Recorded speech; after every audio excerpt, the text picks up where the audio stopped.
Hello respected viewers, I'm George from Ireland. So, lest it be said that I'm never in Ireland, well here I am in Derry, which is it the fourth biggest city in Ireland, the second biggest city in Northern Ireland. It's only my third visit to this city. The first one's when I was 1, so that's last year.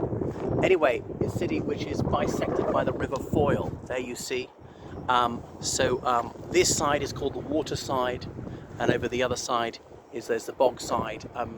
There's the Diamond of Derry, which is the ancient walled city.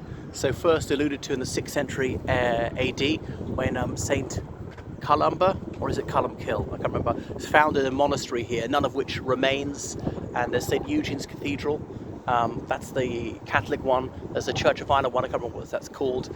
That's why, because the city walls is Bishop Street within, as in inside the city walls, Bishop Street without, as in outside the city walls, and so on. I'm walking on the Peace Bridge, built by a German architect in 2011. So this, to some extent, was where the Troubles began, the modern Troubles in 1969, but I might speak about that in a separate video. So then you can see Donegal beyond those hills. That's in the Republic of Ireland. So we're only, sort of 2 miles from the border. It's a city of about 100,000 people. Vita Veritas Victoria being the city's motto, as in life, truth, victory. And then it's got a coat of arms of this skeleton sitting, hand on his forehead, and so this contemplative pose. I wonder why he's got that attitude, but and then there's something to do with a legend with the foundation of the city. And then there's the, what is it above it? Oh yeah, the coat of arms of the City of London. So obviously, Dora, as in oak wood, is a very common toponym across Ireland, as in there's a wood of oak trees. There's one in West Cork near Rosscarbery, for instance, or in places Edenderry is part of toponyms. But then the Corporation of London, as in various livery companies there, they decided they would set up this city, really expand the extant city. So a lot of English immigrants came in the very early 17th century, and that's why they put Londonderry on the front of the city. So you can call it Londonderry. It's officially Londonderry until 1986. Well, certainly the city corporation renamed itself Derry City Corporation, or as a council, rather than Londonderry. So most people here call it Derry. I mean, I call it Derry. I'm not one of those people even throwing a fit if somebody uses a word that I don't, the alternative name. I help kind of by those people say, you've got to say what I want you to say. You're not allowed to say what you want to say. I don't claim a censorious right over others. So you can see how wide the River Foyle is. The Derry city name debate, I'll call it Londonderry occasionally just to balance it up. I thought, well, could they compromise on Foyle Bridge? Or the other one is, let me see, Maiden Cities. It was never entered because, tell about the Siege of Derry another time, how the walls were not breached. Stroke City, as in Derry, stroke Londonderry. I remember on the train here, they were always saying Derry, Londonderry, with a special accent on the Londonderry, they said the second time.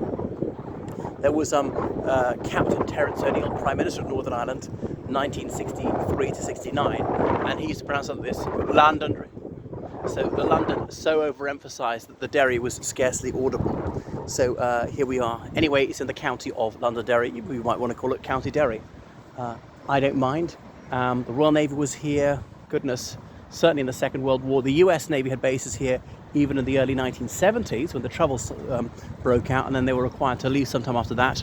There's a University College Dublin historian, Dr. Edward Burke, who said, I mean, some of the loyalists suspected some of the US Navy were assisting the IRA, and they were correct. Well, there's only a handful of them because the US Navy, they're all men in those days, and some of the sailors were dating local women. It was a majority Catholic city back then, and, some of the Catholic community were pro-IRA, and some of these women had connections there. Some of the US sailors, for ideological reasons, would have been that way inclined. They will say it was coming up to the bicentenary of the American Revolution, would have said, oh, Great Britain is our foe, and so forth.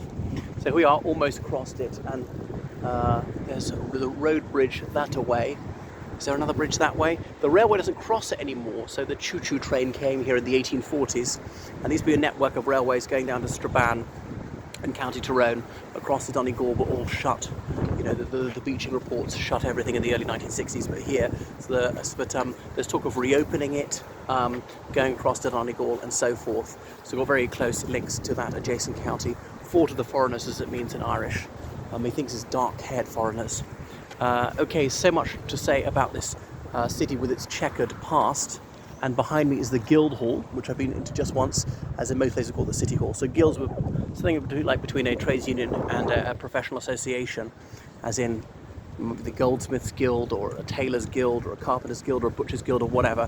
Serve your apprenticeship for 7 years, then do your masterpiece to be a master of that craft, and then you are a full member of that guild. They regulated prices, standard of work and things like that. And a guild that would stay together, pray together. Often there's a religious aspect to it, and they would look out for each other, pay it to some sort of charitable fund. So they make benevolent payments to widows, orphans, those who were suffering infirmity, were unable to work, and so forth.